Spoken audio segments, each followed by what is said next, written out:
Hello students, మీరు చూస్తున్న image henry file. ఇతన్ని మనం ఫాదర్ ఆఫ్ మేనేజ్మెంట్ అని అంటాము. ఇతను 1841లో జూలై 29th ఇస్తాంబుల్ అనే ప్లేస్లో జన్మించారు, టర్కీ కంట్రీ. సో వీళ్ళ ఫాదర్ ఒక ఇంజనీర్. అతను 1847లో వీళ్ళ ఫ్యామిలీని ప్యారిస్కి షిఫ్ట్ చేశారు. ఆ తర్వాత ఇతని ఎడ్యుకేషన్ అంతా కూడా ప్యారిస్లో జరిగింది. 1860కి ఇతను కోల్ మైనింగ్లో ఇంజనీరింగ్ కంప్లీట్ చేశారు.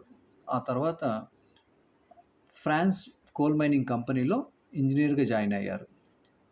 దాని తర్వాత స్టెప్ బై స్టెప్ ఇతను 1888లో అదే కంపెనీలో మేనేజింగ్ డైరెక్టర్గా ప్రమోషన్ తీసుకున్నారు. అయితే ఆ మూమెంట్లో ఆ కంపెనీ పూర్తిగా డౌన్ఫాల్లో ఉన్నింది. అంటే పూర్తిగా లాస్ అయిపోయింది.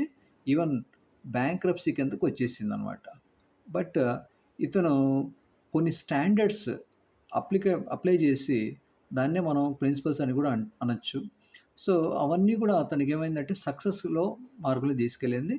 ఆ కంపెనీ లాస్ నుండి ప్రాఫిటబుల్ కంపెనీగా మారింది.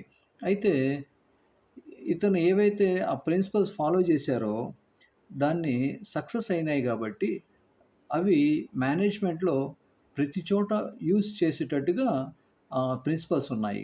అది ఒక బుక్ ఫామ్లో ఇతను ఎంటర్ చేశారు. దాని తర్వాత ఇతను నంబర్ ఆఫ్ బుక్స్ అనేది రాశారు.